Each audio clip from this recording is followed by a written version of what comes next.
संग्रहालय के गलियारों से हास परिहास।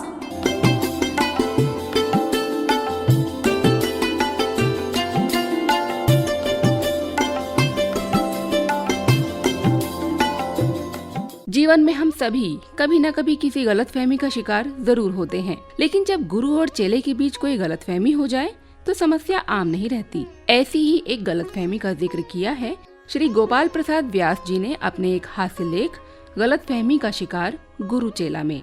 आइए सुनते हैं ये हास्य लेख, जिसका वाचन कर रहे हैं निधिकांत पांडे। श्रोताओं, आज जो मैं कहानी आपको सुनाने जा रहा हूँ उसके बारे में सबसे पहले तो यही कहना चाहूँगा, गलतफहमी एक बहुत ही बुरी बला है। जिसको हुई या जिस पर हुई वो दोनों ही काम से गए, दोनों ही तरह से दोनों फंस जाते हैं। दोस्ती गई ये तो एक दुख होता है, और दुश्मनी गले पड़ी ये दूसरी मुसीबत होती है। इसीलिए समझदार लोग दुनिया में साफगोई से चला करते हैं। लेकिन फिर भी जनाब, गलतफहमी है कि जब न तब अपना दांव लगा ही देती है, और लोगों को उसका शिकार होना ही पड़ता है। आप लोगों ने दोस्तों में अक्सर गलतफहमी की बात सुनी होगी। कभी कभी मियाँ बीवी भी गलतफहमी के शिकार हो जाया करते हैं, और ऑफिस कार्यालय में तो बॉस और कर्मचारी के बीच गलतफहमियों के पुलिंदे और फाइलें भी बना करती हैं। लेकिन जब गुरु चेला परस्पर गलतफहमी के शिकार हो जाएं, फिर तो भगवान ही मालिक है। अजी लोक से भी गए और परलोक से भी गए। अब इन्हीं बातों में मुझे एक पुरानी बात याद आ रही है। एक गांव में एक गुरुजी, जिन्हें वहां की जुबान में लोग पुरोहित जी कहते थे, आनंद पूर्वक वास किया करते थे। गांव के बच्चों का ब्याह शादी कराने का जिम्मा उन्हीं पर था, और प्रौढ़ों को वो ध्यान ज्ञान की बातें सुनाते बताते थे। और तो और लोगों की मृत्यु होने पर उन्हें स्वर्ग भेजने की समुचित और उत्तम व्यवस्था करवाते थे। उसी गांव में उनका एक प्रिय शिष्य सुखी अपनी पत्नी सहित खेती बाड़ी का काम किया करता था। एक बार पूर्णमासी का दिन आया। सुखी के मन में इच्छा जागी। सोचा, गुरुजी को अपने घर बुलाकर भोजन कराकर पुण्य प्राप्त किया जाए तो कैसा रहेगा। उसने पत्नी से सलाह की। पत्नी बोली, आपके मन में बहुत ही नेक विचार आया है, अभी जाकर गुरुजी को निमंत्रण दे आइए, मैं सारी तैयारी करके रखूंगी। लो जी, सुखी भगत भागे भागे गुरु के द्वारे पहुंचे। पुरोहित जी के चरण छुए और बोला, अरे गुरुजी महाराज प्रणाम। आज तो गुरुजी आप प्रसाद अपनी कुटिया पर ही चलकर पाइए तो बड़ी कृपा होगी। लीजिए, भला गुरुजी को इस शुभ कार्य में क्या आपत्ति हो सकती थी। फिर भी उन्होंने पूछा, सुखी बेटा कितने बजे तक रसोई तैयार हो जाएगी। शिष्य बोला, अरे महाराज भजन ध्यान करके आप 12 बजे तक आराम से पहुंच जाइए। मुझे तो शायद खेत पर से आने में थोड़ी देर हो जाए, लेकिन घर पर आपकी बहू तो होगी ही, उसने भोजन की उत्तम व्यवस्था की है, आप प्रेम पूर्वक भोजन कीजिएगा। गुरुजी बोले, ठीक है बेटा, कोई बात नहीं, तू अपने खेत पर जा, काम पर ध्यान लगा, हम टाइम पर घर पहुंच जाएंगे। तो श्रोताओं, सूर्य जब सिर पर आ गया और छाया मनुष्यों के पैर पर लौटने लगी, यानी 12 बज गए, तो गुरुजी लाठी खटकाते हरि गुण गाते सुखी के द्वार पर पहुंचे और खांस कर दरवाजे पर आवाज दी, बेटा सुखी की बहू। सुखी की बहू ने बाहर निकलकर गुरुजी के चरण छुए, भीतर रसोई में ले जाकर आसन बिछाकर गुरुजी को सम्मान पूर्वक बिठाया, कांसे की थाली में खीर परोसी, ऊपर से उसमें पसर भर बूरा डाल दिया, यानी मुट्ठी भर शक्कर, और गिनकर 8 पूरियां रख दी।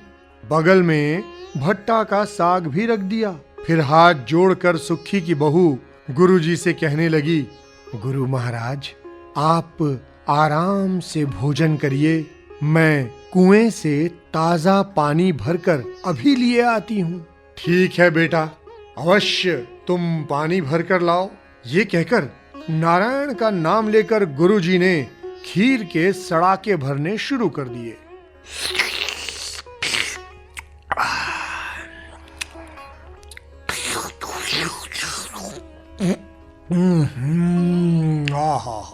आनंद। सुखी की बहू जब डोर और बाल्टी लेकर घर से बाहर निकल गई तो गुरुजी ने महसूस किया कि थाली में उन्हें खीर बहुत कम परोसी गई है और उसमें मीठा भी कम है। गुरुजी ने फौरन ही विचार को कार्य का रूप दिया। पास रखी हांडी में से उठकर उन्होंने थाली में खीर उंडेली और दूसरी हांडी में से 2 मुट्ठी भर बूरा लपक कर डाल लिया। ओह, लेकिन ये क्या? गुरुजी को पहला ग्रास लेते ही अपनी गलती मालूम हो गई। खीर में बूरे की जगह जल्दी में नमक पड़ गया था। अब सोचिए, नमक वाली खीर जहर से कम क्या होगी? अब ये जहर किससे खाया जाएगा? अब क्या होगा? अरे इसे तो कहीं फेंकना चाहिए, पर फेंका कहाँ जाए? ओहो, जरा जल्दी करनी चाहिए, अगर सुखी की बहू आ गई तो। यही सब सोचते हुए गुरुजी थाली लेकर उठे। इधर उधर देखा तो उन्हें अनाज भरने की कुआं नुमा खत्ती घर में दिखाई दे गई। उन्होंने झट से खीर उसमें उलटनी पहुंचनी शुरू कर दी।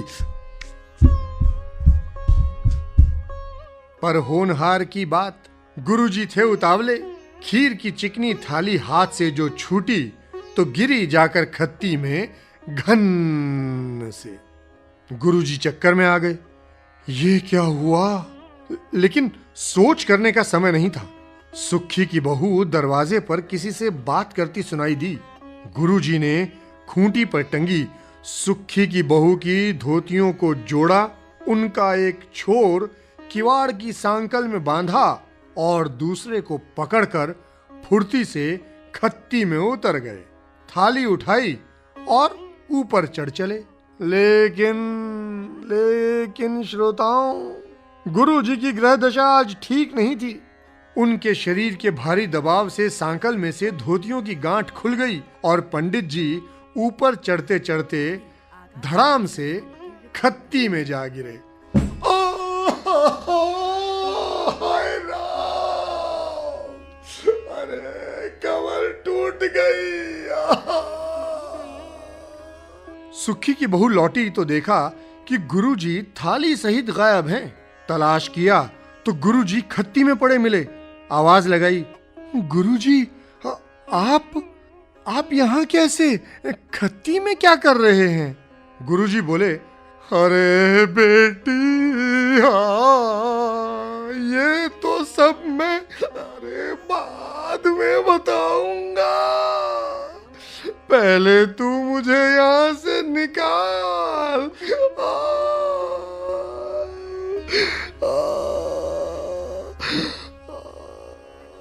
सुखी की बहू ने कुएं वाली रस्सी खत्ती में फांसी। चोट खाए गुरुजी फिर ऊपर चढ़ने लगे, लेकिन गुरुजी की सांस फूली हुई थी और इस घटना से सुखी की बहू के भी हाथ पांव फूल गए थे। गुरुजी का भारी शरीर और सुखी की बहू बेचारी अबला। नहीं सधी झोंक उससे और गिरी वो भी धाए से पुरोहित जी के ऊपर खत्ती में।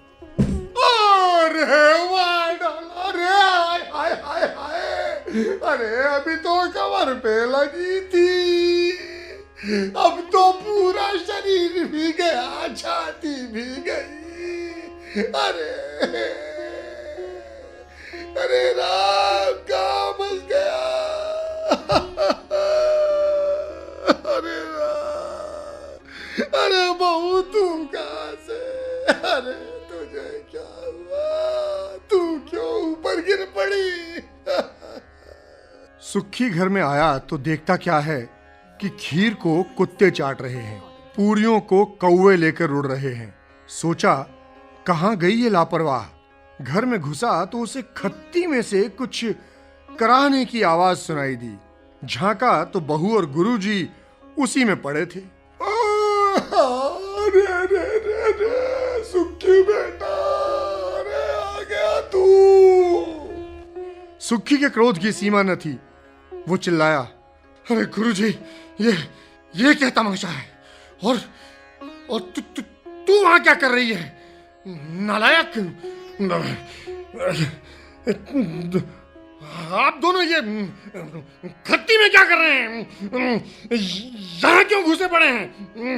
अरे गुरुजी गिड़गिड़ा कर बोले, अरे सुखी बेटा, गुस्सा बाद में कर लेना, सब बता दूंगा, सब बता दूंगा।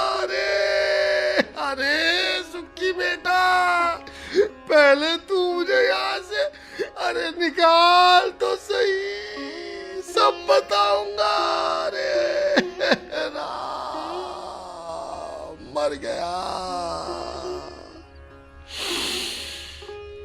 सुखी ने उसी कुएं वाली रस्सी को खत्ती में फांसकर गुरुजी को धीरे धीरे ऊपर खींच लिया।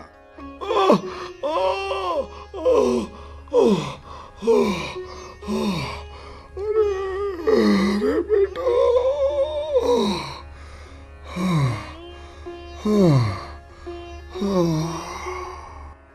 इसके बाद सुखी ने अपनी पत्नी को भी खींचकर बाहर निकाला।